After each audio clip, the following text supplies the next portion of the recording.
जा रहा है देश का सबसे बड़ा मुकदमा, आपकी अदालत, रजत शर्मा के साथ।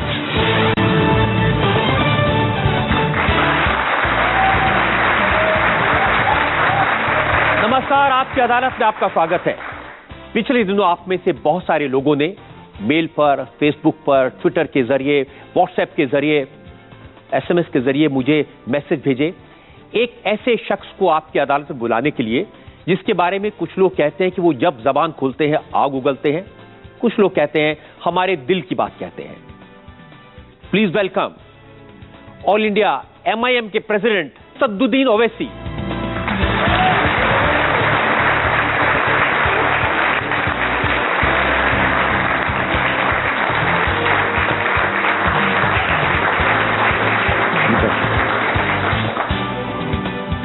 आज के इस शो में हमारे जज हैं भास्कर के national political editor Abhilash Khandekar,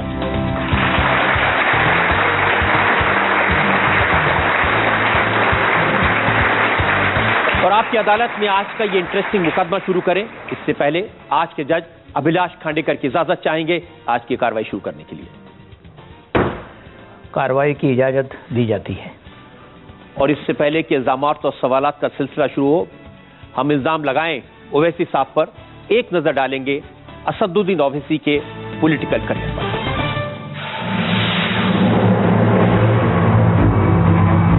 Asaduddin Owaisi all India मजलिस इत्तेहादुल मुसलमीन के प्रेसिडेंट हैं। असदुद्दीन ओवैसी और इनके परिवार का पुराने हैदराबाद इलाके में काफी रसूख है। ये इस इलाके से 3 बार लोकसभा का चुनाव जीत चुके हैं।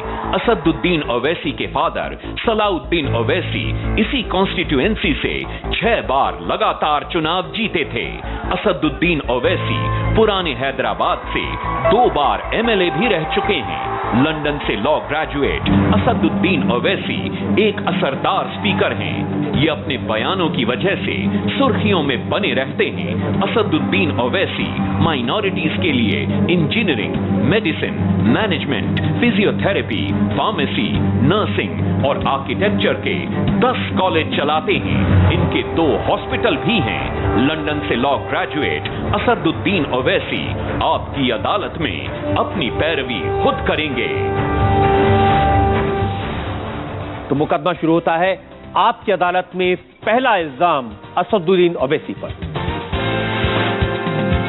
आपकी अदालत में ऑल इंडिया मजलिस इत्तेहाद के प्रेसिडेंट असदुद्दीन ओवैसी पर इल्जाम है कि ये असभ्य भाषा का इस्तेमाल करते हैं। ओवैसी साहब, बहुत सारे भाषण मैंने आपके सुने, इंटरनेट पर बहुत सारे लोग आपके वीडियोस को पसंद करते हैं।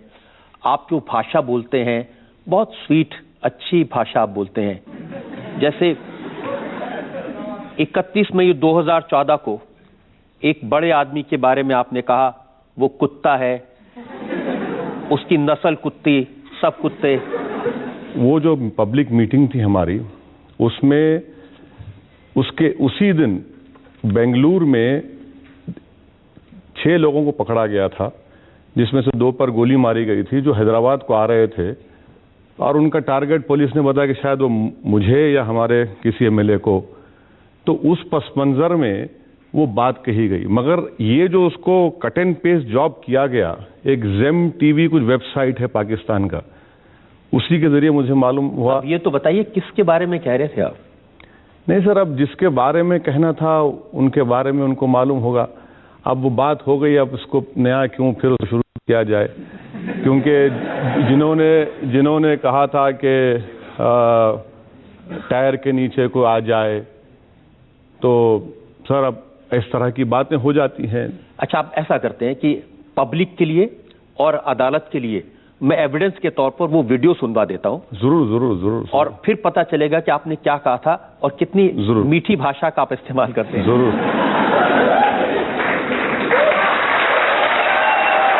याद रखो नौजवानों, ये कुत्ते हैं, ये कुत्ते हैं, ये कुत्ते के बच्चे हैं। तुम अल्लाह की तरफ पलटो, ये खत्म होंगे इंशाअल्लाह ताला।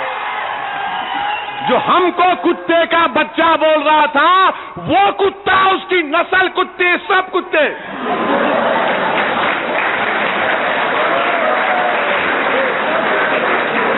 ओवैसी साहब, हैदराबाद के लोगों को मैं जानता हूं, वो तो बड़ी डिग्निटी से, बड़े स्वीट बोलते हैं। पढ़ाई भी आपकी लंदन में हुई है, ये कहां से सीखा आपने?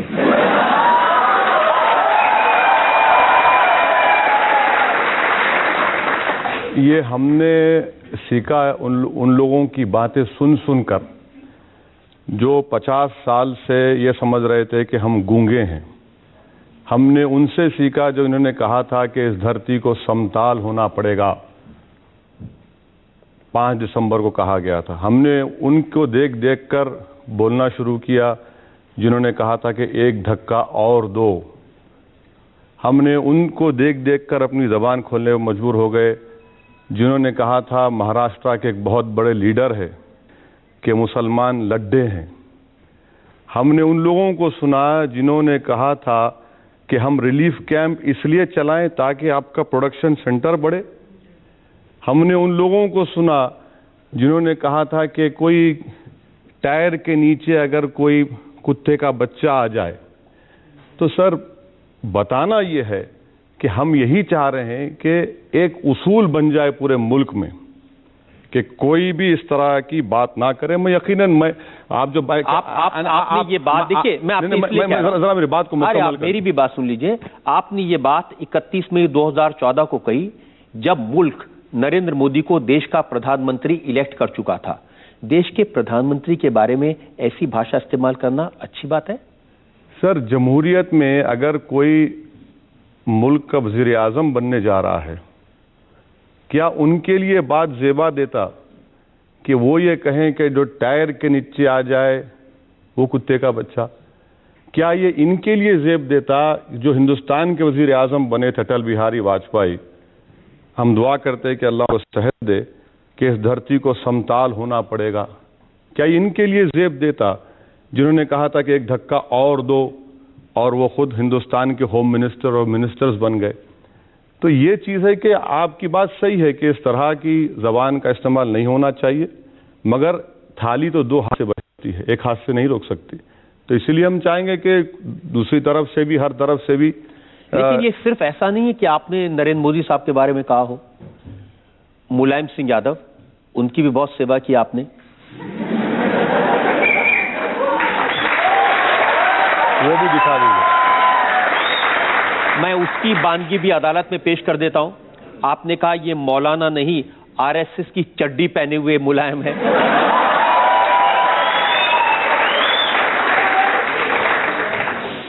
ये मुलायम सिंह ख्वाब देख रहा है, गैर जरूरी अपने आप को मौलाना मुलायम ये मौलाना नहीं है बल्कि आरएसएस की चड्डी पहना हुआ मुलायम सिंह है। इसको टिकट देना आजमगढ़ की आवाम को, और आजमगढ़ की आवाम को बताना है कि आजमगढ़ शिबली की सरजमीन है। अब मुलायम सिंह यादव तो कहते हैं कि वो जिंदगी भर आरएसएस के खिलाफ लड़ते रहे हैं, वो विश्व हिंदू परिषद के खिलाफ लड़ते रहे हैं। देखिए, समाजवादी पार्टी कब बनी? बाबरी मस्जिद के शहादत के उस मलबे के ऊपर समाजवादी पार्टी बनी, और हमेशा मुलायम सिंह यादव ने यही बात कहते रहे कि मैं मौलाना हूं, और लोगों ने देख लिया कि ज़्यादा मुझे दूर जाने की ज़रूरत नहीं है, मुजफ्फरनगर में क्या हुआ। और उसके बाद इलेक्शन, पार्लियामेंट इलेक्शन के बाद 600 से ज़्यादा कम्युनल राइट्स और इंसिडेंट्स हुए। अखिलेश यादव के चीफ मिनिस्टर बनने के बाद कितने वाक़यात हुए। इसके बावजूद भी जो पार्टी अपने आप का बड़ा दावा करती है कि हम मुसलमानों के बहुत बड़े हमदर्द हैं, हर एतबार से वो लोग नाकाम साबित हुए। रिजर्वेशन का वादा किया गया था 16% देंगे, वो ख़त्म हो गया। बच्चों को छोड़ने की बात की गई थी, वो मजाक बन के रह गया। और फिर मुझे आज तक ये बात समझ में नहीं आई कि विश्व हिंदू परिषद के लीडरों के साथ मुलायम सिंह यादव ने वो जो 84 कोसी यात्रा से पहले कहा कि खैर सगाली मुलाकात है। 2 घंटे की मुलाकात, कोई मुगल आजम पिक्चर देख रहे थे क्या मुलायम सिंह? 2 घंटे की मुलाकात, और उसके बाद आप देखिए सब तूफान मचता गया।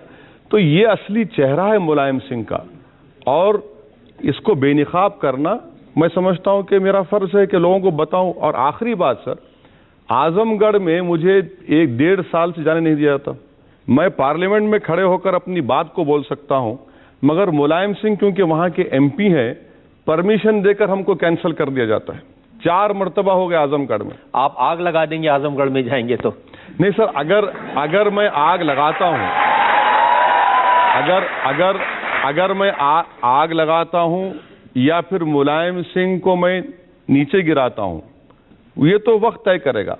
अगर मैं जाकर कोई गलती करता हूं, आप मुझ पर फौरन केस बुक करिए। मैं कई मरतबा वहां के एसपी से बात किया, मैंने कहा कि अगर मैं गलत बोलूंगा, आप बोलिए कि रुक जाइए, मैं रुक जाऊंगा। बोला हम इस मैदान में हैं, इस सियासत में हैं, आप हमको जेल को ले जाइए, केस बुक करिए, हम तैयार हैं। लेकिन आप कहते हैं कि दूसरे ऐसी भाषा बोलते हैं उससे आप सीखते हैं। क्या कभी मुलायम सिंह ने इस तरह की भाषा का इस्तेमाल किया? मुलायम सिंह यादव ने, खैर उनको बात ही करना नहीं आता सर, क्या बात करेंगे वो। अब उस पर क्या, मैं उनको ज्यादा पर्सनल अटैक नहीं करना। क्या नरेंद्र मोदी ने कभी ऐसी भाषा का इस्तेमाल किया? सर अगर आपके पास रिकॉर्ड होगा, मैं आपको आउटलुक मैगजीन का हवाला दे रहा हूं। जब 2002 के उस बड़े प्रोग्राम और जेनोसाइड के बाद जब असेंबली के इलेक्शन हुए, तो उस वक्त के चीफ मिनिस्टर गुजरात के अपने तकरीरों में क्या क्या नहीं कहा। जेम्स लिंगडो, अहमद भाई पटेल, मियां मुशर्रफ, क्या हम ये कैंप्स चलाएंगे इसलिए कि यहां पर प्रोडक्शन सेंटर हो जाए आपका? सर आप भूल चुके होंगे, मैं तो नहीं भूला। नहीं, मैं बिल्कुल नहीं भूला और मेरे पास पूरा रिकॉर्ड है। और जब वो आपकी अदालत में आए तो हमने उनसे पूछा था और उन्होंने कहा कि मुझे माफी मत दो, अगर मैंने गलती की है तो मुझे फांसी पर लटका दो। उन्होंने कहा 125 करोड़ देशवासी मेरे भाई हैं, चाहे नोच डालो, भेदभाव नहीं करूंगा। लेकिन आप कुत्ता ऐसी भाषा का इस्तेमाल है। सर भेदभाव की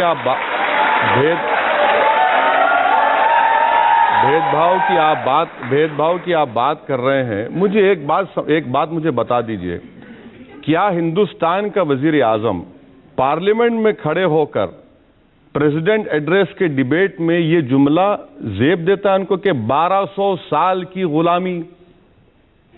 क्या मतलब था उसका? 1200 साल की गुलामी से हमको आजादी मिली। 650 साल तो मुसलमान भी हुकूमत की है इस मुल्क में, तो क्या वो भी गुलामी थी? मैं मानता हूं अंग्रेजों के खिलाफ हम तमाम ने मिलकर लड़ा, वो गुलामी का वक्त था, मगर उसको आप 1200 साल की बात करते। दूसरी बात, 15 अगस्त को लाल किले से वजीर आजम ने कहा कि 10 साल का मॉरेटोरियम होना चाहिए कम्युनल राइट्स के ऊपर। 10 साल क्यों, 100 साल चाहिए, ले लीजिए। मगर ये कैसे टास्क मास्टर हैं, वो बोलते कुछ हैं और फिर उन्हीं के एमपी योगी कुछ और बोल देते हैं। ये कैसे टास्क मास्टर हैं कि साक्षी महाराज बोलते कि पूरे मदरसे टेररिज्म के सेंटर हैं और फिर वजीर आजम की हुकूमत 200 करोड़ देती है मदरसों को। ये कैसी बात है, मुझे समझाइए आप। कि एक वजीर मनिका गांधी कहती है कि गाय को काटा जा रहा है, कैटल को काटा जा रहा है, फिर ये हुकूमत जो मशीनरी आती है उस जानवर को काटने के लिए, इंपोर्ट ड्यूटी 10 से 6% कर देती है। तो ये जो है ना सर, ये जो बात बिल्कुल नहीं, ये जो जेकिल एंड हाइड की पर्सनालिटी है, आप मेरी बात से मुत्तफिक नहीं हो सकते, मगर मैं जो आपके सामने हूं वो अंदर भी हूं और बाहर भी हूं। मगर ये बात कि भाई मैं इस दूध का धुलावा हूं, मगर मेरे साथी कर रहे हैं, मुझे मत बोलिए, मैं उसका जिम्मेदार नहीं हूं, ये कैसे हो सकता है? ये हमको बता दीजिए कि आप चीफ मिनिस्टर थे, अभी आपने कहा कि मैं भेदभाव नहीं करता हूं। अक्षरधाम का जजमेंट आया, जिस वक्त बीजेपी रिजल्ट आया, सुप्रीम कोर्ट ने कहा कि इन मुसलमानों को टारगेट बनाया गया और इन्वेस्टिगेशन गलत किया गया और इनको सिर्फ नाम की बुनियाद पर 10 साल 11 साल उनके खराब हो गए। क्या ये भेदभाव नहीं है? मुझे ये बता दीजिए कि क्या ये भेदभाव नहीं है कि आज गुजरात में कोई अगर अपना घर बेचना चाहता है तो हुकूमत से परमिशन लेना पड़ेगा। आज वजीर आजम बोलते हैं मैं गंगा को साफ कर दूंगा, मगर क्या यह बात गलत है सर कि वहां पर जुहापुरा के इलाके में पूरा अहमदाबाद का जो मेडिकल हॉस्पिटल्स का जो गंदगी है, वेस्ट है, वो लाकर वहां पर डंप किया जाता? ये हम बातें करते हैं तो लोगों को पसंद नहीं आता।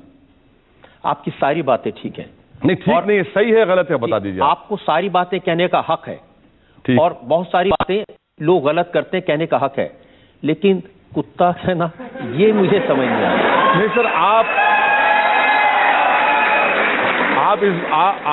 आप इस बात को समझ लीजिए कि जिन्होंने हमको ये कहते हैं कि टायर के नीचे कोई कुत्ते का बच्चा आ जाए, वो भी नहीं उसके सर देखिए सर, मेरी अल्फाज को फिर कर मैं ही बोल सकता हूँ। वो भी सवाल हमने पूछा था उनसे और मैं बताता हूँ उन्होंने क्या जवाब दिया था। हमने उनको पूछा था कि क्या आपने मुसलमानों की तुलना पपी से की, जो शब्द उन्होंने इस्तेमाल किया था। उन्होंने कहा कि मैंने किसी को पपी नहीं कहा, मैं तो अपनी संवेदना व्यक्त कर रहा था और मैं तो ये कहना चाहता था कोई चींटी मरती है तो भी दर्द होता है, तो ये कहना कि मैंने किसी को चींटी कह दिया, ये उनकी थिंकिंग हो सकती है। सर, इशरत जहां का एनकाउंटर की फाइल जो आईबी के ऑफिसर के प्रोसिक्यूशन के लिए गवर्नमेंट ऑफ इंडिया में रुकी हुई है, दे दीजिए सैंक्शन दे दीजिए ना, कौन रोक रहा है आपको? कम से कम वो पहुंच जाएगा। आज जो लोग ये कहते हैं कि मैं इंसाफ कर रहा हूं, कि क्या मुझे एक बात बता दीजिए, क्या ज़किया जाफरी के आंख में डालकर कोई कह सकता है कि हां तुमसे इंसाफ होगा? बता दीजिए। सोहराबुद्दीन, ये तो सोहराबुद्दीन अदालतों के सामने है ना। सर ये भी तो अदालत है, यहां पर आपने मुझे कटहरे में लाकर बिठा दिया तो मुझे अपना डिफेंड तो करना पड़ेगा। सोहराबुद्दीन के भाई को, सोहराबुद्दीन का भाई आज इंसाफ के लिए लड़ रहा है। आज जितने लोग एनकाउंटर किए गुजरात में, वो पूरे सर्विस में आ गए। सर क्या ये भेदभाव नहीं है? किसी के भाई को आप पुलिस वाले के ऊपर इल्जाम लगा रहे हैं, वो जेल में रहता है, निकलता है, आप उसको सर्विस में ला लेते हैं, तो क्या मैसेज दे रहे हैं आप? आपको बिल्कुल हक है ये सब कहने का, लेकिन मैं बात दूसरी कह रहा हूं। सिर्फ नरेंद्र मोदी नहीं, उनसे आपकी शिकायतें हो सकती है। कोई उनसे मिलने जाए तो आप उसे हरामी कहते हैं। अच्छा, मैं आपको वो भी सुनवा देता हूं, आपको भी याद आ जाएगा किसको आपने मैं जानता हूं। फिल्म स्टार के बारे में बात कर रहे हैं, मशहूर फिल्म स्टार हैं, और आपने कहा था इनको कौन पसंद आता है, वो हरामी नाचने गाने वाला एक्टर, वो पतंग फहरा रहा है, याद रख तेरी जिंदगी की डोर अल्लाह काटेगा, तू जाएगा कब्रिस्तान। वो हरामी जो नाचने गाने वाला एक्टर जो पतंग फिरा रहा है, याद रख तेरी जिंदगी की डोर अल्लाह काटेगा, तू जाएगा कब्रिस्तान में, तो तुझे मालूम होगा कि कौन हीरो था, कौन हीरो नहीं है। नाम सलमान रखने से कोई सलमान नहीं हो जाता, सलमान रश्दी भी है। अब बताइए, जो एक्टर जिसको पूरे हिंदुस्तान की जनता मोहब्बत करती है, वो सिर्फ नरेंद्र मोदी से मिलने चले गए तो आपने इतने सारे प्यारे प्यारे जुमले उनके लिए गए। सर देखिए, जब ये मिलने गए, आपके लिए प्यारे हो सकते, मेरे लिए प्यारे नहीं है सर। मेरे लिए ये लोग हीरो नहीं हो सकते। नहीं, मैं बता रहा हूं, नहीं, मेरे लिए ये लोग हीरो नहीं हो सकते। मेरे लिए हीरो वो लोग हैं जिन्होंने इस मुल्क को आज़ाद कराने के लिए अपनी जानों को कुर्बान किया और इस मुल्क के लिए अपना खून पसीना बहाया। ये लोग मेरे लिए हीरो नहीं है। ये पैसे लेकर हीरोगिरी करना अलग बात है। ये लोग जाकर क्या कहा मौसूफ ने कहा कि मेरी बहन अपने आप को सेफ महसूस करती है। ये उनका, आप वो बता नहीं रहे हैं। मैं पूरा बता नहीं, वो जब किस पस मंजर में वहां पर कहा कि मेरी बहन बिल्कुल सेफ है वहां पर। हम ये पूछना चाहते कि कोई फिल्म स्टार अगर पॉलिटिक्स में आएगा और पॉलिटिशियंस की तायीद करेगा, तो वो अपने आप को नहीं समझ सकते कि नहीं मैं होली का हूं, मुझे कुछ मत बोलो, मैं तो एक्टर हूं। अगर आप आकर किसी पॉलिटिशियन की तायीद कर रहे हैं तो फिर वो ओपन होते हैं। और अगर ये कहना, वो तो अपनी फिल्म का टैक्स माफ करवाने के लिए चीफ मिनिस्टर के पास गए थे। अगर वो फिल्म का टैक्स माफ करवाने के लिए गए, कितने चीफ मिनिस्टरों से मिले? सब चीफ मिनिस्टर से मिले थे। नहीं सर, हमारे आंध्रा को आए, ना कई रियासतों को नहीं गए। अच्छा, वो फिल्म फ्लॉप हुई, सुना मैं। फ्लॉप कैसे हो गई सर? अगर इतने प्यारे हीरो हैं आपके, आप कह रहे हैं कि वो नहीं, अगर इतने प्यारे हीरो हैं आपके, फ्लॉप कैसा हो गई? फ्लॉप क्या उसकी जिम्मेदारी मुझ पे डाल देंगे आप? बिल्कुल डालेंगे, क्योंकि आपने लोगों से कहा कि ये फिल्म मत देखो। अरे सर, मैं कौन होता हूं किसको बोलने वाला नहीं बोलने वाला? जमहूरियत है, आज हर चीज को कोई। इसी तकरीर में आपने आगे लोगों से ये कहा था कि इसकी फिल्म देखने मत जाओ। सर देखिए, लोग देखें नहीं देखें वो तो आवाम की मर्जी पर मुनहसर है। लेकिन उसके बावजूद उस फिल्म ने 100 करोड़ का बिजनेस किया था। मुझे नहीं मालूम कितने करोड़ का किया सर, मुझे परवाह भी नहीं है कि वो 1000 करोड़ का करे। एक और एक्टर की बात बताता हूं, ये तो आपके हैदराबाद के हैं, चिरंजीवी। उनके बारे में आपने कहा कि अगर हैदराबाद को यूटी बनाया तो तुम्हारी टूटी तोड़गे। वो भी दिखा दीजिए, ये भी सुन लीजिए। हैदराबाद हमारा है, हैदराबाद सबका है, मगर ये यूटी की बात मत करो। तुम यूटी की बात करेंगे तुम्हारी टूटी ढीली कर देंगे हम।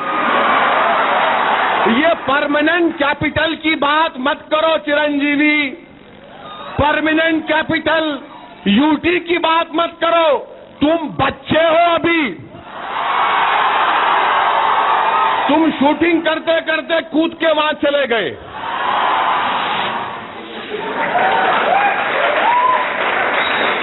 इतने बड़े फिल्म स्टार हैं वो, इतनी फॉलोइंग है उनकी, सेंट्रल गवर्नमेंट में मिनिस्टर थे जिस वक्त आपने ये कहा, अच्छी बात है।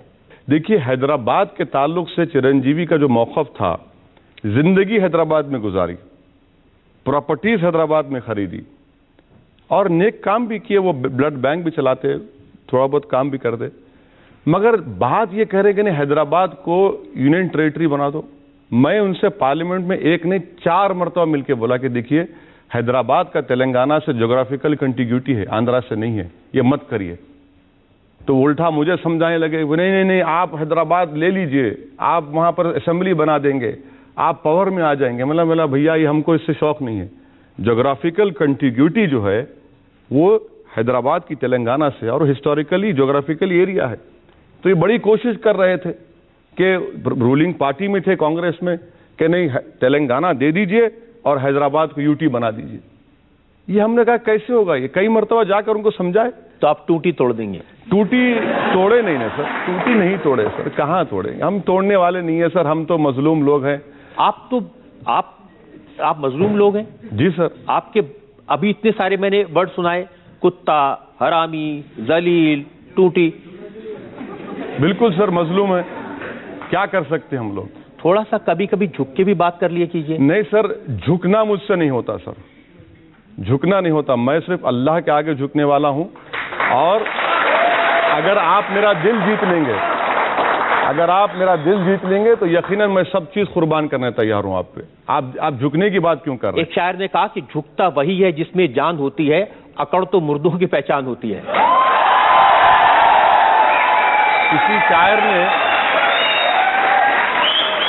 किसी शायर ने यह भी कहा, जरा नम हो तो बड़ी जरखेज है जमीन साखी।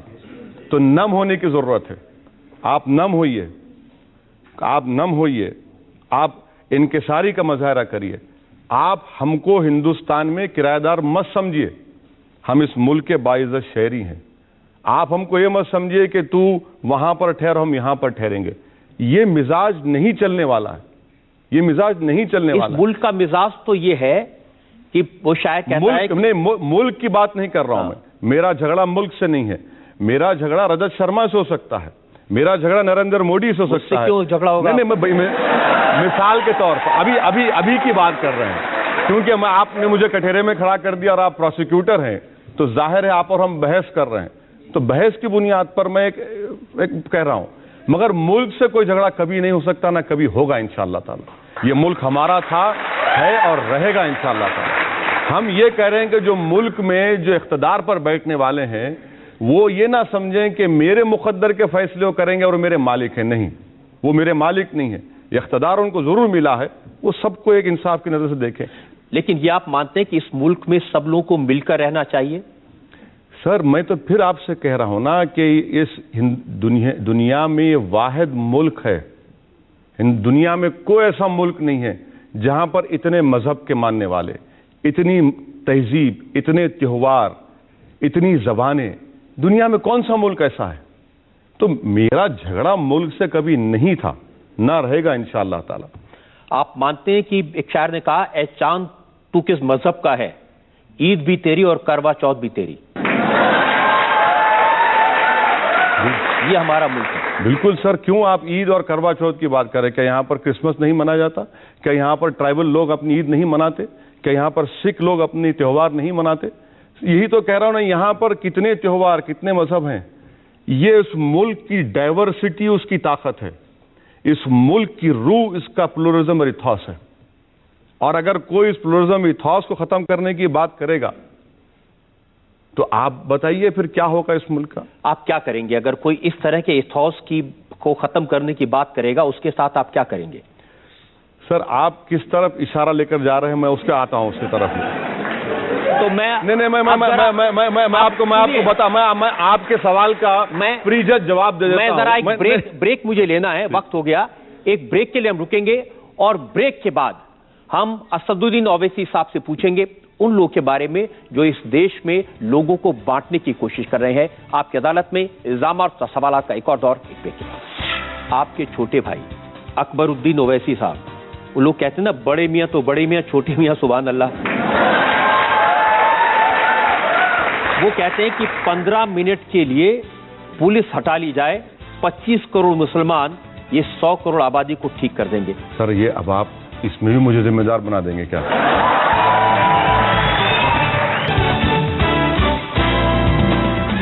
Welcome back. आपकी अदालत में आज मुकदमा चला रहे हैं असदुद्दीन ओवैसी पर। आपकी अदालत में अगला इल्जाम। आपकी अदालत में ऑल इंडिया मजलिस इत्तेहाद के प्रेसिडेंट असदुद्दीन ओवैसी पर इल्जाम है कि ये लोगों की भावनाओं को भड़काने वालों का साथ देते हैं। आप कह रहे थे कि आप उन लोगों के खिलाफ हैं जो मुल्क को बांटते हैं, सारे लोग इकट्ठे रहना चाहिए। आपके छोटे भाई अकबरुद्दीन ओवैसी साहब, वो लोग कहते हैं ना, बड़े मियां तो बड़े मियां, छोटे मियां सुभान अल्लाह।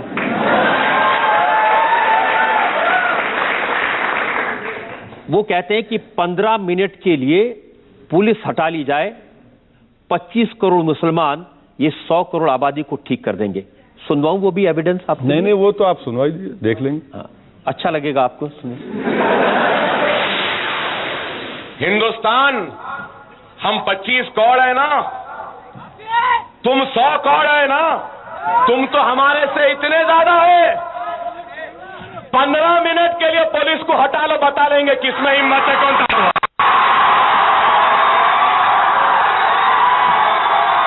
15 मिनट हटा लो।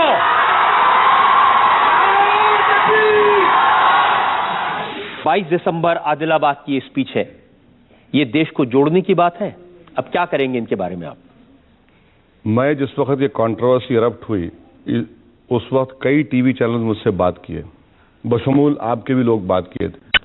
मैंने उनसे कहा कि भैया आप मुझे बुला लीजिए, मैं तैयार हूं इस पर आके बहस करने के लिए, मगर होना यह चाहिए कि 1-to-1 डिस्कशन हो। क्योंकि पैनल डिस्कशन में होता क्या है, जैसा आज आप मुझे लाकर बिठा दिए, कम से कम मैं अपनी बात तो कर सकता हूं। दूसरी बात यह है कि इस स्पीच के ताल्लुक से, क्योंकि 2 साल का अरसा गुजर चुका है, ये मसला अदालत में ज़ेर दौरान है और मेरा मानना यह है कि जो अदालत का फैसला आएगा, जाहिर है आपकी इस अदालत से ज़्यादा वो अदालत मुतबरिक है और उनको कानून और हिकमत ज़्यादा मालूम। और चौथी बात यह है कि मुझे पूरा भरोसा अदलिया पर है, जिस तरह वरुण गांधी को इंसाफ मिला, कोर्ट से ही मिला, हमको भी उम्मीद है कि अदालत जो है एविडेंस की बुनियाद पर, इन तमाम चीज़ों की बुनियाद पर फैसला देगी। मगर मैं जो आपसे पहले इस जो बात कहा था, मैं उस पर कायम हूं और इंशाअल्लाह ताला कायम रहूंगा। उस अदालत में जिसमें एक केस है, उसके जज साहब हैं जस्टिस नरसिम्हा रेड्डी। नहीं, गलत है, नहीं, ये गलत रिसर्च की गई है। सुनिए, नरसिम्हा रेड्डी साहब का जो इनके पास गए थे हम लोग, क्यों गए थे कि एक जगह पर पूरे केसेस को जमा कर दीजिए, ये हाईकोर्ट के हैं। सुन लीजिए मेरी बात, मसला तो निजामाबाद और निर्मल की अदालत में है, हाईकोर्ट में तो नहीं है मसला ये जी। तो बेंच से उनका ये ओरल ऑब्जर्वेशन था, जो उन्होंने बात कही थी, जो उन्होंने कही, बिल्कुल कही थी। ये बीबीसी मगर लेकिन मैं बता तो दूं क्या बात उन्होंने कही थी। हाँ, बिल्कुल कही। ये बीबीसी की रिपोर्ट है, ये किसी इंडियन, नहीं, इनके पास केस नहीं है, हाईकोर्ट में केस नहीं। मैं मानता हूं उनके पास केस नहीं है, लेकिन उन्होंने कहा क्या, ये तो जनता सुन ले। बिल्कुल सुनाइए। जस्टिस रेड्डी ने कहा कि मैंने अकबरुद्दीन ओवैसी का भाषण यूट्यूब पर देखा है और ये बहुत ऑब्जेक्शनेबल है उन्होंने कहा जिस समय अकबरुद्दीन ये भाषण दे रहे थे उन पर शैतान सवार था। नहीं, जुमला नहीं कहा उन्होंने। सर देखिए, आप और हम कंटेम्प्ट ऑफ कोर्ट करेंगे इस तरह का जुमला अगर आप इस्तेमाल करेंगे। मैं आपसे गुजारिश करूंगा कि दोबारा अपनी टीम से चेक करवाइए, ओरल ऑब्जर्वेशन था, और अगर कोई अंग्रेजी अखबार ने कैरी किया है उसको सही कैरी किया है, मगर इस तरह का जुमला और ये कहना कि मैंने यूट्यूब पर देखा, गलत है। ये दोनों चीजें इसमें बहुत बड़ी गलत है। एक और उन्होंने नहीं, ये आप मैं आपसे फिर से गुजारिश कर रहा हूं कि आप थोड़ा उसको मालूम करवा लीजिए। ऑनरेबल जज ने ये ऑब्जर्वेशन नहीं किया। क्या ऑनरेबल जज ने ये कहा था कि अकबरुद्दीन ने ऐसी बातें कही है जिनसे देश के एक वर्ग की भावनाओं को ठेस पहुंची है और देश को चुनौती देने के बराबर है। इसी देश ने आपके पिता और भाई को सांसद बनाया। ये बात उन्होंने कही थी, ये बात, इसी देश ने आपके पिता और भाई को, ये बात बिल्कुल मैं मान रहा हूं। इससे पहले अभी आपने जो कहा उन्होंने कुछ नहीं कहा।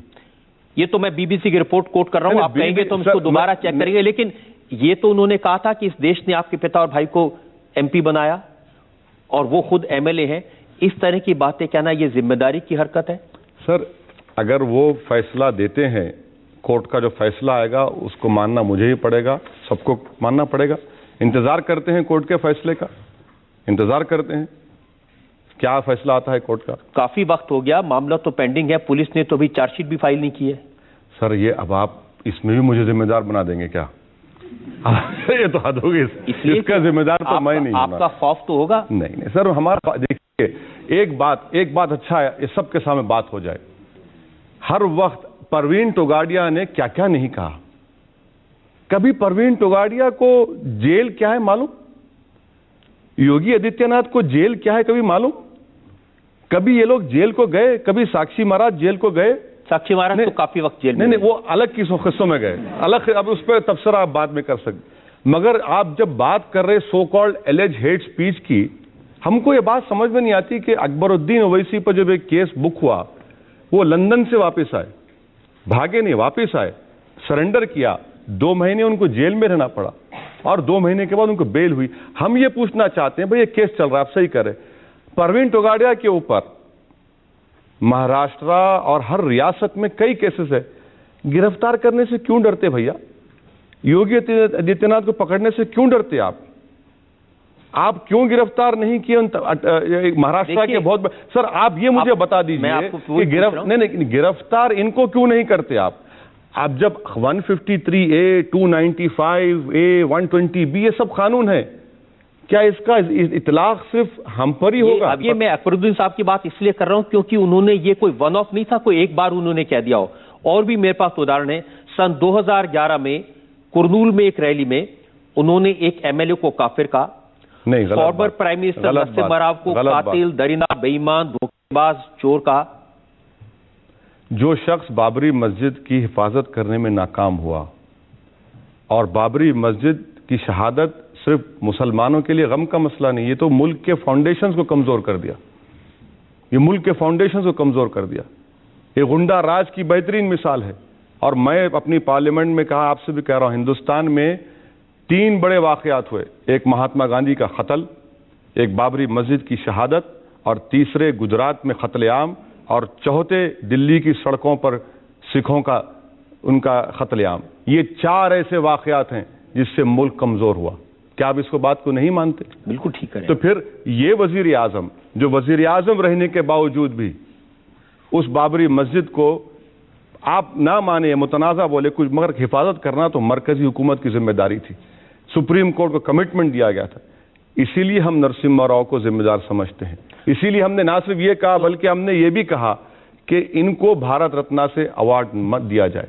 ये शख्स ने खुली इजाजत दी तमाम लोगों को नंगा नाच करने की और मुल्क के कानून को उसके धज्जियां उड़ाने की। वो देश के प्रधानमंत्री थे जिन्हें देश की जनता ने चुना था। मैं आपको फिर से बताता हूं, उनको कातिल, दरिंदा, बेईमान, धोखेबाज ये शब्दों का इस्तेमाल तो नहीं करना चाहिए था। कौन से शब्द का इस्तेमाल करें जिसने टाडा के नाम पर हजारों बच्चों को जेलों में डाल दिया? कौन से शब्द का इस्तेमाल करें कि बंबई की सरजमीन के ऊपर कत्लेआम हुआ और श्री कृष्णा कमीशन की रिपोर्ट आज भी बर्फदान में पड़ी हुई है? वो वजीर आजम थे। कौन से शब्द का इस्तेमाल करें? क्या आपको मालूम नरसिम्हा राव ने क्या कहा था जब वो चीफ मिनिस्टर थे आंध्र प्रदेश के? उन्होंने कहा था कि जो रेडियो पाकिस्तान सुनेगा मैं शीश पिघला के उसके कान में डालूंगा। क्या ये जेब देता किसी चीफ मिनिस्टर को? 1971 में पीवी नरसिम्हा राव ने बात कही थी, ये असेंबली में कहा था। आप एक तरफा बात कर रहे हैं सर। नहीं, आपका रिसर्च जो है सिर्फ एक ही तरफ फोकस है। ठीक है, हम पर इल्जाम है, अपने इल्जाम का डिफेंड कर रहा हूं मैं, मगर नरसिम्हा राव के ताल्लुक से हमारा ओपिनियन वाज़ेह है। आपके भाई साहब ने हैदराबाद में आंध्र प्रदेश की पुलिस को नामर्दों की फौज करार दिया। पुलिस को नामर्दों की फौज करार दिया, पुलिस को नहीं कहा। वो जुमला मुझे अच्छी तरह याद है।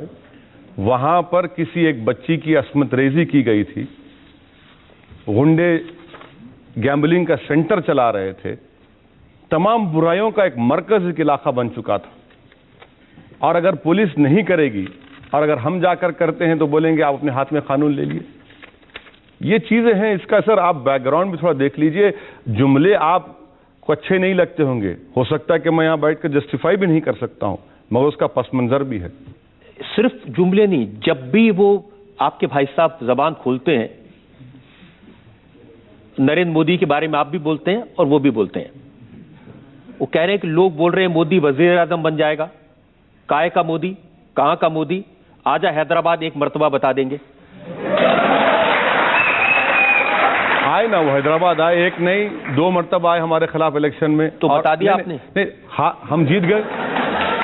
वो 2 मर्तबा आए हमारे खिलाफ इलेक्शन कैंपेन के, बड़ी सभा की, बड़ा जलसा किया, हजारों की तादाद में लोग आए। एक नहीं 2 मर्तबा हैदराबाद को। उन्होंने कहा कि अडवाणी भागकर इंडिया आ गए। हम तो भागकर नहीं गए, हम तो यहीं पर हैं, किसी को तो छोड़ दीजिए। आपने बोला कि मुल्क आपके लिए सबसे ऊपर है।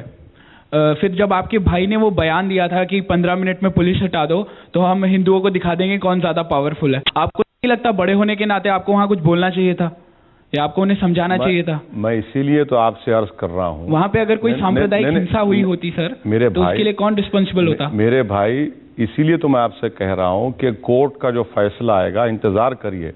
कोर्ट को कानून आपसे और मुझसे ज्यादा मालूम, आप इस बात को तो मानते हैं ना? Yes sir. कोर्ट के फैसले का इंतजार करिए।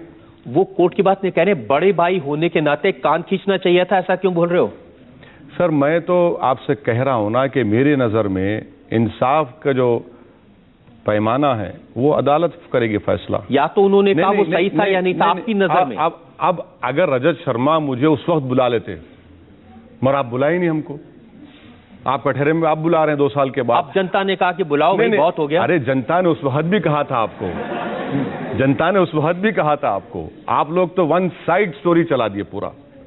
मगर जो कोर्ट का फैसला होगा उसका इंतजार करिए। कोर्ट का फैसला ठीक है, लेकिन जो वो पूछ रहे, मैं उनकी बात का जवाब चाहता हूं। उन्होंने कहा बड़े भाई के होने के नाते, ज्यादा समझदार होने के नाते। अच्छा, मैं शुक्रिया सर आपका। आप मुझे समझदार कह रहे हैं।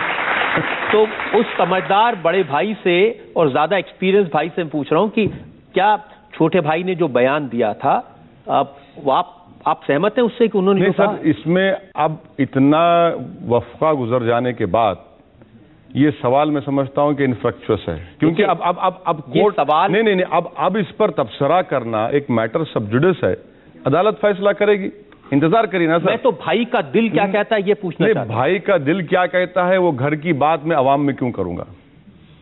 आपके घर में भी आपके भाई हैं, क्या आप बताते लोगों को? मैं बताता, अगर मेरा भाई ऐसा करता कान खींचता। नहीं, आप खींचते होंगे, लगता होगा, मगर आपके भाई नहीं है ना पॉलिटिक्स में। आपके भाई तो नहीं है पॉलिटिक्स में। नहीं, वो चाहे पॉलिटिक्स में होते चाहे किसी मगर जो भी कोर्ट का फैसला होगा वो कोर्ट तय करेगी इंशाल्लाह। और मेरा छोटा भाई, क्या बड़ा भाई भी ऐसे कहता तो भी कान खींचता होगा सर। अच्छा है सर, क्योंकि मुल्क के खिलाफ कोई बात कहे, मुल्क को चैलेंज करे, इसको किसी को माफ नहीं, कोई माफ नहीं कर सकता ना। चाहे वो बाबरी मस्जिद की शहादत हो, चाहे महात्मा गांधी का कत्ल हो, गुजरात में मासूम लोगों का कत्लेआम हो, या दिल्ली की रोडों पर सिखों का कत्लेआम हो, बिल्कुल माफ मत करिए। बिल्कुल माफ नहीं कर। लेकिन अगर कोई ये कहे कि 15 मिनट के लिए पुलिस हटा लो, अब ये जो चीज है ये कोर्ट फैसला करेगी। जिस तरह से आप प्रोसिक्यूट कर रहे हैं, मुझे लगता है कि गवर्नमेंट को आपको वहां पर लॉयर बनाकर भिजाना चाहिए। आप अच्छा आर्ग्यू करेंगे वहां पर, बहुत अच्छा करेंगे। नहीं बिल्कुल, तो मैं तो कह रहा हूं आपको आना चाहिए। अगर कोई मेरे मुल्क पर हमला करेगा, लोगों को बांटेगा, तो मैं बहुत अच्छा कोई मुल्क पे हमला नहीं है, कोई मुल्क को बांटने की बात हरगिज कोई नहीं कर सकता, ना हम उसको मानेंगे। मसला कोर्ट में है, कोर्ट फैसला करेगी, उसका इंतजार करिए। चलिए जनता से पूछ लेते हैं जो लोग इस बारे में कुछ कहना। आप यहाँ थर्ड रो में। जैसे आप कह रहे हैं नरेंद्र मोदी जी के बारे में कि वो कातिल हैं, वो दरिंदा हैं, इससे ज्यादा भी आपने कुछ कहा है, मैं कह नहीं सकती उनके बारे में। मैं पूछना चाहती हूँ कि कश्मीर में अभी जो हमने पिछले दिनों देखा, तो मोदी जी ने वहाँ सेना लगा दी, 2100 करोड़ रुपया लगा दिया और तमाम इंतजाम कर दिए कि वहाँ के लोगों को बचाया जाए। तो आपने वहाँ पे क्या किया? आपने कितने करोड़ भेजे, या फिर कितने दिन आपने वहाँ पे लगाए, या फिर आपने उन लोगों की क्या मदद की जो हमारे मुस्लिम भाई बहन हैं? जवाब दो।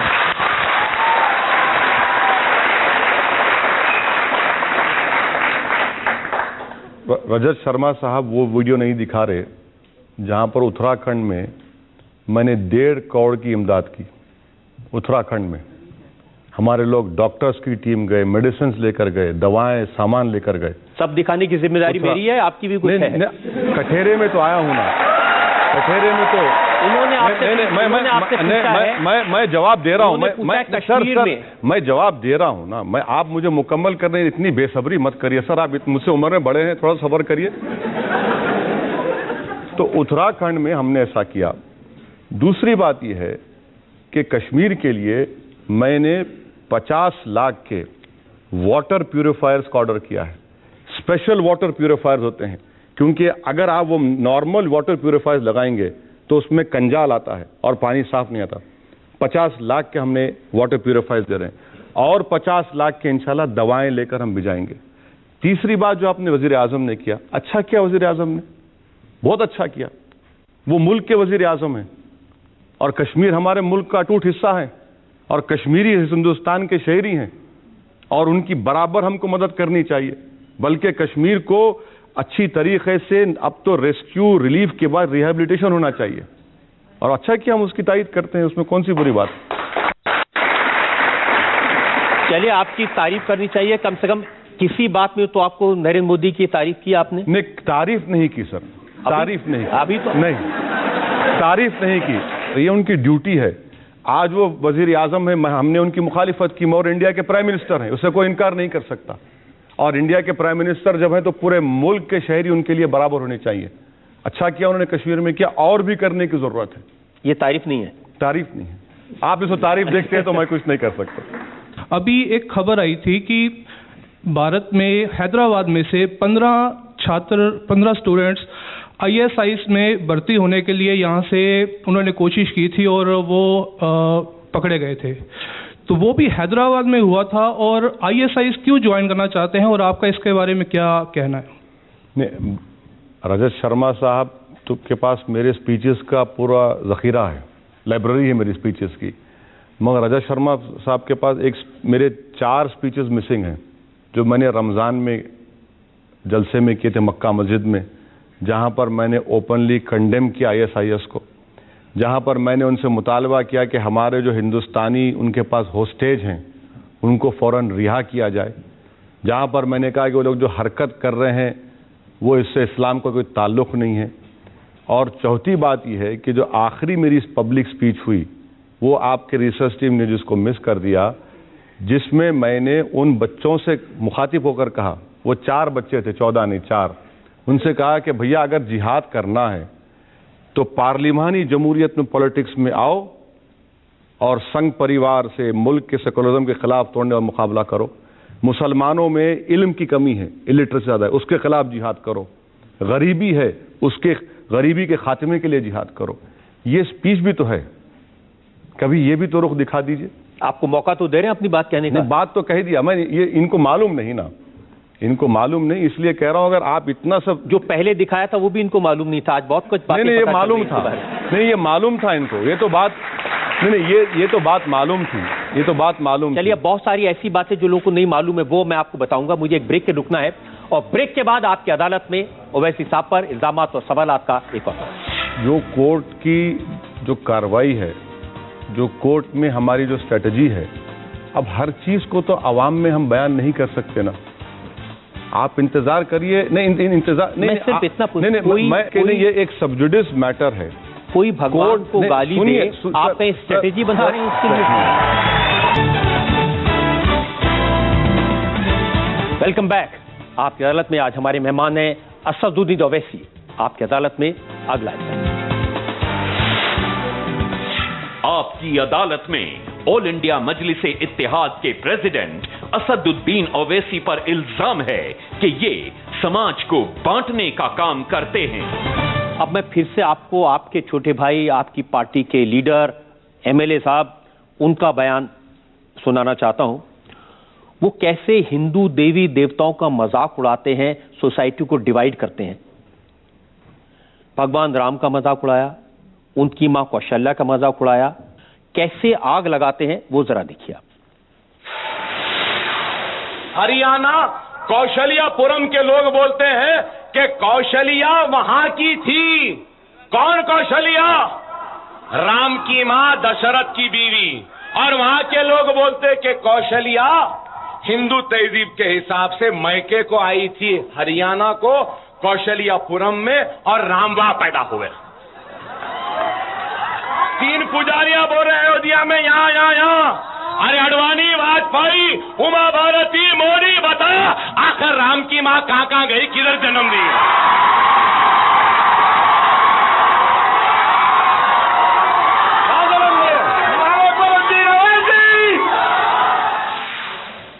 आप सपोर्ट करते हैं इसे? मैं कितने मर्तबा इस प्रोग्राम में कह चुका हूं, आप उसी स्पीच का हवाला दे रहे हैं। मैं फिर से कह रहा हूं कि ये कोर्ट में है, कोर्ट फैसला करेगी उसके ऊपर, कोर्ट फैसला करेगी उसके ऊपर, एविडेंस की बुनियाद पर कोर्ट फैसला करेगी। अगर वरुण गांधी को इंसाफ मिल सकता है तो यहां भी इंसाफ मिलेगा। पूछ रहा हूं कि ये जो बात है सर, देखिए, ये आप जो कोर्ट की जो कार्रवाई है, जो कोर्ट में हमारी जो स्ट्रेटजी है, अब हर चीज को तो आवाम में हम बयान नहीं कर सकते ना। आप इंतजार करिए। नहीं इंतजार नहीं, मैं सिर्फ इतना पूछ मैं इस पर कोई तबसरा इसलिए नहीं करना चाह रहा हूं पूछ रहा हूं कि नहीं, ये एक सब्जुडिस मैटर है। कोई भगवान को गाली दे, आप स्ट्रेटेजी बना रहे हैं उसके लिए? नहीं, सुनिए बात को, आप तोड़ मोड़ कर पेश कर। मैं ये कह रहा हूं कि कोर्ट पहले फैसला ये करेगा कि क्या ये सही है, कहा है, जो चार्जेस फ्रेम किए गए 120B 295 के, इसके ऊपर कोर्ट फैसला देगा। कोर्ट के इंतजार करिए ना सर, जब कोर्ट का फैसला आ जाएगा आप मुझे दोबारा बुला लीजिए। आप ओवैसी साहब, कुछ मामले ऐसे होते हैं नहीं सर, नहीं दिल से फैसला करना नहीं, दिल से फैसले नहीं कर सकते सर, दिल से फैसले नहीं कर सकते।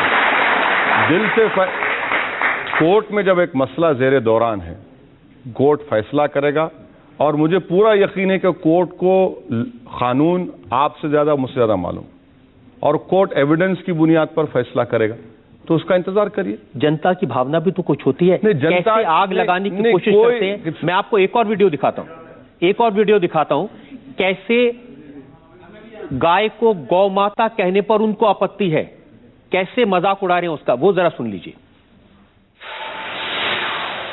ये बोला जाता कि ये हमारी माता है, ठीक है, तुम्हारी माता है, बराबर है बराबर माता, इस बात से इनकार नहीं। अरे माता है तो माता का एहतराम करो, मां है तो इज्जत करो, मां है तो उसकी रखवाली करो, मां है तो उसकी इबादत करो। मां को बाजार में लाके नीलाम नहीं करते।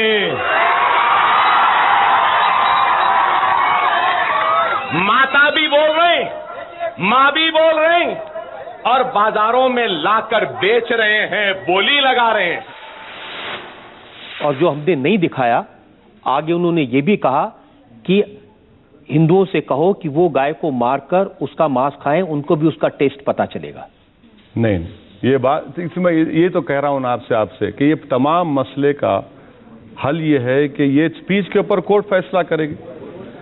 अगर मनिका गांधी ने कोई बात कह दी, आप कभी बुलाकर पूछ लीजिए उनको। नहीं, मैं मेनका गांधी से जरूर पूछूंगा। मेनका गांधी तो कह रही है कि जो जानवरों को इलीगल तरीके से मार रहे हैं, ये इसका सवाल उनसे पूछा जाएगा। उनका ये कहना कि ये पैसा आतंकवाद के काम आ रहा है, उनसे पूछा जाएगा। लेकिन जो आपकी पार्टी के नेता ने कहा तो आपसे तो पूछा जाएगा। मैं आपसे बार बार यही कह रहा हूं कि ये अदालत में है, और मैं आपसे बार बार यही कह रहा हूं कि ये जनता का इमोशन है। मैं आपसे हमेशा यही जवाब दूंगा आपसे कि इस मसले के ऊपर कोर्ट का फैसला होगा एविडेंस की बुनियाद पर। मैं इससे ज्यादा कुछ नहीं कह सकता। इसमें भी एविडेंस की जरूरत पड़ेगी आपको। बिल्कुल बिल्कुल, ये कोई कैंगरू कोर्ट नहीं है। ये उनके डुप्लीकेट तो नहीं है ना? है तो आपके भाई। ये कैंगरू कोर्ट तो नहीं है। ये कैंगरू कोर्ट में फैसला नहीं होगा इसका फैसला बाकायदा एविडेंस एक्ट के ऊपर, आईपीसी के ऊपर, इसके ऊपर फैसला होगा और इंतजार करिए उसका। देखिए, आपकी अदालत में हम कोशिश करते हैं कि जो जनता बैठी है और जो जनता देख रही है उसकी भावनाओं से, इमोशन से फैसला कर दें। अब क्योंकि आपके छोटे भाई का मामला है तो शायद आप कंसेशन चाहते हैं। नहीं सर, मैं कंसेशन हरगिज नहीं चाहता हूं। मैं तो कंसेशन नहीं चाहूंगा आपसे ना आपकी अदालत में जो लोग मौजूद हैं। मैं यही कहूंगा कि जो मसला कोर्ट में है और court Indian evidence act, CrPC, उसकी बुनियाद पर कोर्ट फैसला देगा और सबके सामने आएगा वो। चलिए, मैं आपकी बात मान लेता हूं। इस पर हम कोर्ट के फैसले का इंतजार करेंगे और कोर्ट का फैसला अगर आपके भाई के खिलाफ आया तो मैं आपको फिर से ये सवाल पूछूंगा। जरूर, आप बुला लीजिए मुझे, मैं आने तैयार हूं। जी, एक और ब्रेक के लिए हम रुकेंगे और ब्रेक के बाद असदुद्दीन ओवैसी पर इल्जाम और सवाल आपका एक और आपका नहीं सुनिए, आप मुझे बात करने मौका नहीं दे रहे, वरना आप भी उस अंग्रेजी चैनल की तरह हो जा रहे हैं कि अपनी बात सुनो। सर मेरी बात सुनिए, आप में काबिलियत है, मैं मानता हूं, आप में सेलिंग पॉइंट है, आप इसीलिए तो आप माने जाते हैं, इसीलिए तो लोग मानते हैं आपको कि भाई रजत शर्मा काबिल आदमी है, पॉइंटेड सवाल करते, चुपते हुए सवाल करते, लोगों को हंसाते भी, यही तो आपकी काबिलियत है।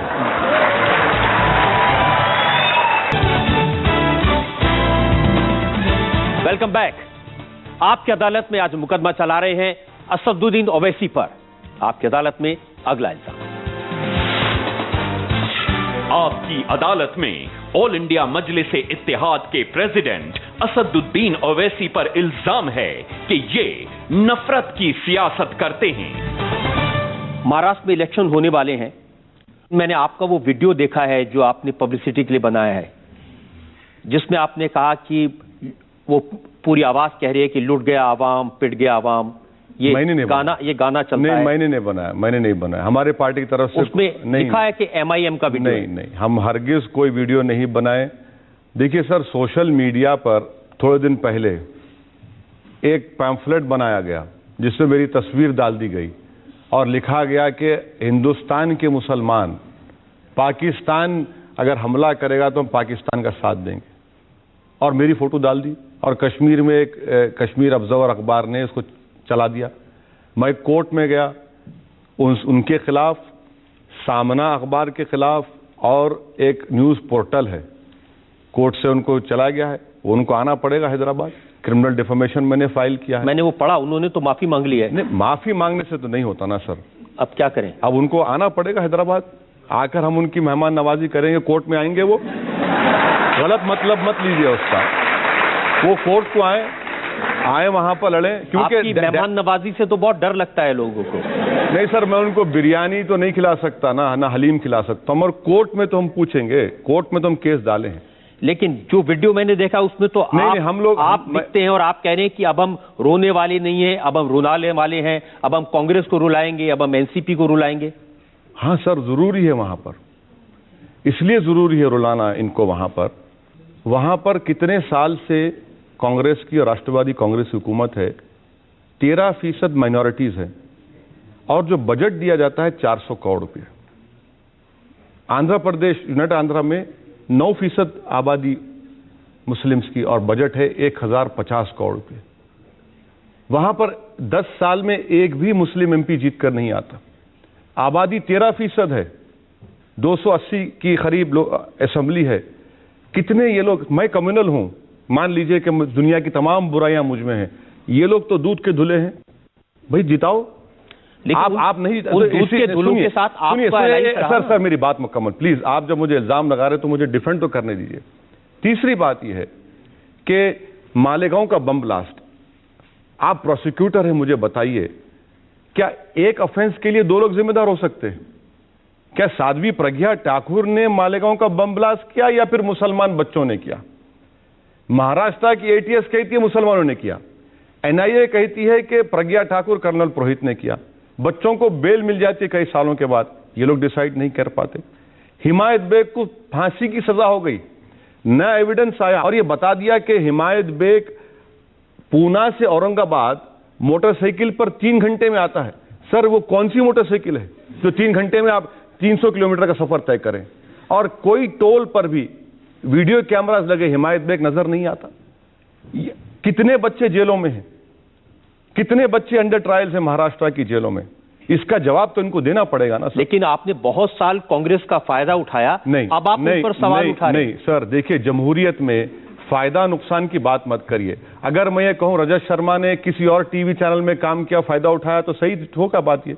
आज रजत शर्मा की इनफरादी काबिलियत है, आपकी काबिलियत है, आपका नहीं सुनिए आप मुझे बात करने मौका नहीं दे रहे, वरना आप भी उस अंग्रेजी चैनल की तरह हो जा रहे हैं कि अपनी बात सुनो। सर मेरी बात सुनिए, आप में काबिलियत है, मैं मानता हूं, आप में सेलिंग पॉइंट है, आप इसीलिए तो आप माने जाते हैं, इसीलिए तो लोग मानते हैं आपको कि भाई रजत शर्मा काबिल आदमी है, पॉइंटेड सवाल करते, चुपते हुए सवाल करते, लोगों को हंसाते भी, यही तो आपकी काबिलियत है। तो इसको इल्जाम आप मुझ पे नहीं, आप मुझ पे इल्जाम तो नहीं लगा सकते। आप मुझे इल्जाम तो फायदा उठाए। सर फायदा क्या उठाया हमने? कौन सा मैंने मिनिस्ट्री का मुतालबा किया? मैं कौन सा सर मैं आपको बात बता रहा हूं कि मेरी फकीरी में शाही है। मैं कोई चीज का मैं ये कह रहा हूं कि भाई आप जिस लोगों का दावा करते, मैं मुसलमानों का लीडर नहीं हूं सर। मुसलमानों के लीडर तो मनमोहन सिंह, मुलायम सिंह यादव, अशोक राव चौहान, पृथ्वीराज, ये सब बड़े बड़े लोग मुसलमानों के लीडर हैं। मैं कहां हूं सर, मैं कहां हूं? और ये हमारा हाल। आज हम 13% हमारी आबादी और गवर्नमेंट की मुलाजिमतों में हमारा ये मौका। अगर अर्बन रूरल पॉवर्टी देखी जाए तो सबसे ज्यादा पॉवर्टी है दलितों के साथ हमारी। महाराष्ट्र में सर आपको मालूम कितने मुसलमान बिलो पॉवर्टी लाइन रहते? 89% लोग। क्या ये बात जवाब देंगे लोग? इसका कौन जिम्मेदार है इसका, बताइए आप मुझे। हम तो स्टैटिस्टिक्स के जरिए बात कर रहे हैं। जिस तरह आपने पूरी तकारीर को निकाल कर दिखाया, मैं भी डेटा बता रहा हूं आपको। तो ये काम महाराष्ट्र में किया, और कांग्रेस से क्या फायदा सर? कांग्रेस से क्या फायदा उठाएंगे? आपको कांग्रेस को पहचानने में इतने बरस लग गए? नहीं सर, बरस नहीं लगे, हम तो शुरू से जानते हैं उनको, हम तो शुरू से जानते कांग्रेस, शुरू से जानते भी और उनके साथ भी रहते। नहीं, साथ इसलिए रहे कि मजबूरी की मां है वो। बीजेपी के साथ हम आइडियोलॉजिकली नहीं जा सकते क्योंकि आरएसएस उससे वाबस्ता है। जब तमाम सेकुलर, कम्युनिस्ट पार्टी, सीपीएम, जमीन आसमान का फर्क उनकी आइडियोलॉजी में और कांग्रेस की, मगर मकसद क्या था कि चलो एक सेकुलर गवर्नमेंट बने। मनमोहन सिंह साहब शरीफ आदमी हैं, उनके ज़ेर क़यादत एक हुकूमत बन रही है, इसीलिए हमने तायद की। कोई कांग्रेस की हुकूमत की तायद कहां, यूपीए की हुकूमत। अब महाराष्ट्र में अगर आप कांग्रेस का विरोध करेंगे, एनसीपी का विरोध करेंगे, तो उसका फायदा बीजेपी शिवसेना को होगा। मुझे हो गया तो मुझे हो गया तो आप सर, आपको क्या इल्म गैब आता है क्या? फ्यूचर में क्या हो रहा है? कि आप भी एस्ट्रोलॉजी की दुकान खोल लिए क्या? नहीं सर, ऐसा कैसा बोल रहे हैं आप? देखिए, नहीं, मैं मानता हूं कि आपको जिंदगी का बहुत बड़ा तजुर्बा है। आपके बाल जो काले हैं, सफेद भी हैं, वो इसी तरह तो सफेद नहीं हुए धूप के नीचे, तजुर्बे की बुनियाद पर हुए। मगर मुझे फायदा हो सकता है। और दूसरी बात यह है कि मैं तो सेकुलरिज्म का कूली नहीं हूं, मैं सेकुलरिज्म का कूली नहीं हूं कि मेरी जिंदगी का मकसद कि सिर्फ कांग्रेस एनसीपी कामयाब हो जाए।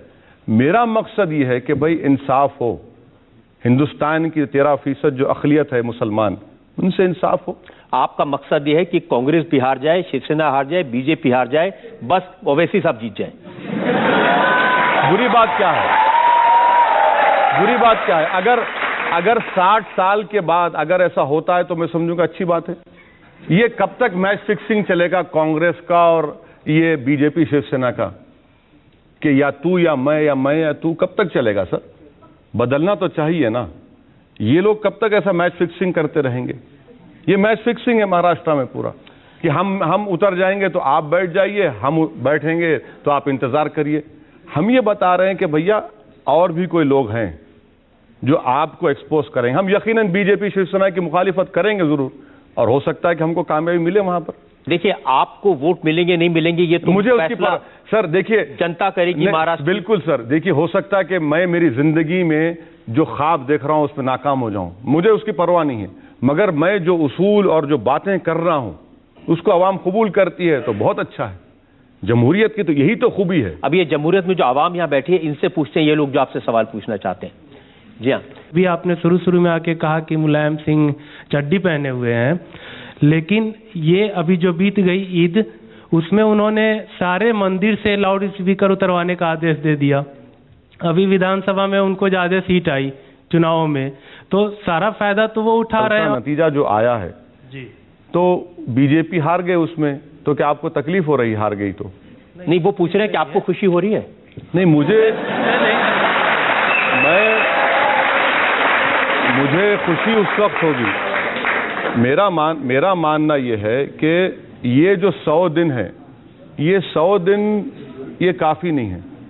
अभी इंतजार करिए, 9 महीने कम से कम किसी हुकूमत को दीजिए, मालूम होगा कि वो क्या करना चाह रहे हैं। मगर ये 100 दिन में जिस तरीके से किताबों में तब्दीली, जिस तरीके से कहा गया कि नहीं भाई वो बत्रा साहब ने क्या क्या कह दिया, अगर मैं कहूंगा तो आप बोलेंगे ये भी हेट स्पीच है। बत्रा साहब ने जो कह दिया अपनी किताबों में वो लिखा। फिर उसके बाद मोहन भागवत का बयान कि ये हिंदू राष्ट्र है, गोवा के डिप्टी चीफ मिनिस्टर का बयान, फिर पूना में जो बच्चे को मारा गया प्राइम मिनिस्टर की खामोशी इस पर, फिर ये तमाम बातें जो हो रही हैं, ये तो थोड़ा आपको लगता नहीं है कि बोल रहे हैं हो रहा है? बिल्कुल बोलना चाहिए, जरूर कहना चाहिए। तो वो ये देखिए, इसीलिए आपको मौका दिया, आप अपनी बात। नहीं, मैं तो अपनी बात रखा हूं। चलिए जनता से पूछ लेते हैं जो लोग इस बारे में कुछ कहना। मैं सिर्फ ये जानना चाहती हूँ कि अच्छा ठीक है, आप मानते हैं कि सारे मुसलमान ये पाकिस्तानी नहीं सोच रखते हैं, लेकिन हर आतंकवाद मुसलमान ही क्यों होते हैं?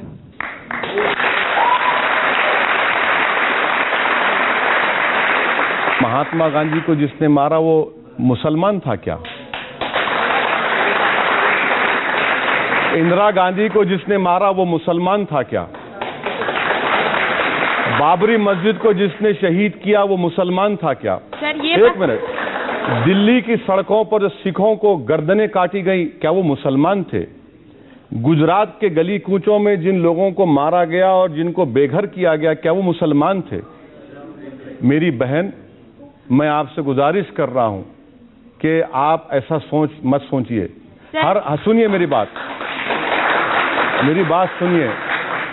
मैं आपको सिर्फ इतनी बात कहना चाह रहा हूं कि बुराई बुराई होती है, इसको आप मजहब के एंगल से मत देखिए। और मौइज जो है उससे मुसलमानों का क्या ताल्लुक? मौइज्म से हमारा क्या ताल्लुक? हम तो हर वायलेंस की मजम्मत कर रहे हैं, और मजम्मत करना भी चाहिए, कंडेम करना चाहिए। मजम्मत का मतलब, मैं आपकी इस बात से बिल्कुल सहमत हूं।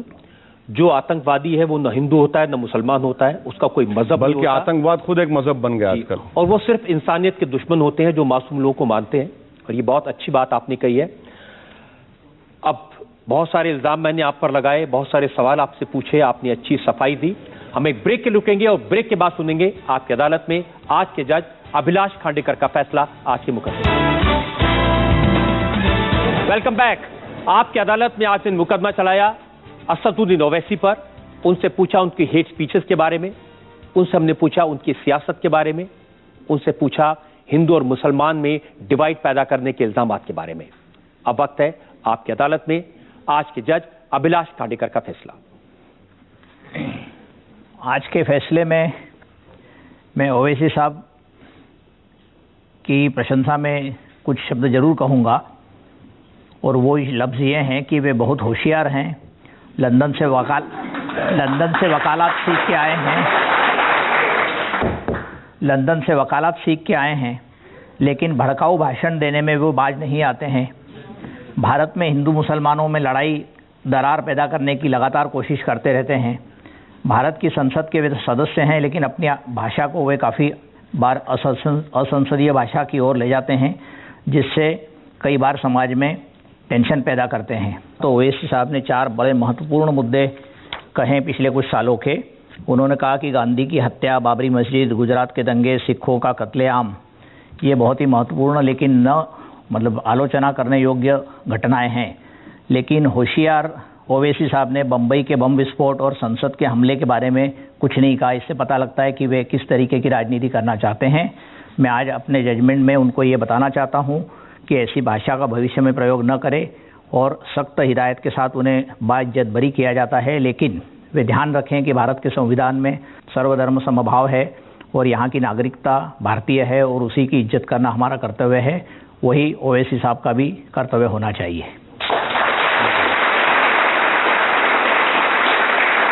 आप कुछ कहना चाहते हैं इस जजमेंट के बारे में ओवैसी साहब? मैं जज साहब ने जो फैसला दिया है, मैं आपके फैसले की इज्जत करता हूं, मगर मैं अपने डिफेंस में इतना ही कहना चाह रहा हूं कि मैंने जिन 4 वाक़यात का जिक्र किया था कि महात्मा गांधी का कत्ल, बाबरी मस्जिद की शहादत, दिल्ली में सिखों का कत्लेआम, गुजरात की सरजमीन पर मासूम लोगों का कत्लेआम, इसका यह मतलब नहीं है कि मैंने पार्लियामेंट पर जो हमला किया गया है उसकी मैं कंडेम नहीं करता उसको। ये गलत आपने सोच लिया। दूसरी बात, जज साहब आपसे अदबन आपसे गुजारिश करना चाहूँगा कि बम्बई में जो बम ब्लास्ट हुआ आपने गलत सोच लिया। बड़ी इज्जत के साथ आपसे अर्ज़ कर रहा हूँ कि मैं उसकी तायीद करता हूँ, नहीं, हम उसकी मजम्मत करते, हम हर तशद्दुद की मजम्मत करते, मगर मेरी नज़र में ये जो 4 वाक़यात हैं ये हिंदुस्तान को हिला कर रख दिए थे। हिंदुस्तान की जो हमारी सेकुलरिज्म का फाउंडेशन है उसको कमज़ोर करने की कोशिश थी, इसीलिए मैंने इसका जिक्र किया। यकीनन मैं पार्लियामेंट में जो हमला उसकी मजम्मत करता हूँ, जो बम्बई में बम ब्लास्ट हुए उसकी मजम्मत करता हूँ, जो बम्बई में बम ब्लास्ट से पहले जो फसाद हुआ उसकी मजम्मत करता हूँ।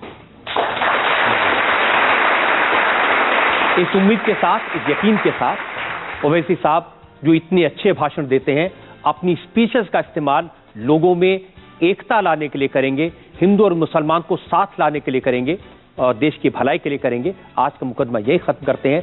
अगले हफ्ते आपसे मुलाकात होगी एक नई शख्सियत के साथ। तब तक के लिए नमस्कार। जब सर्वश्रेष्ठ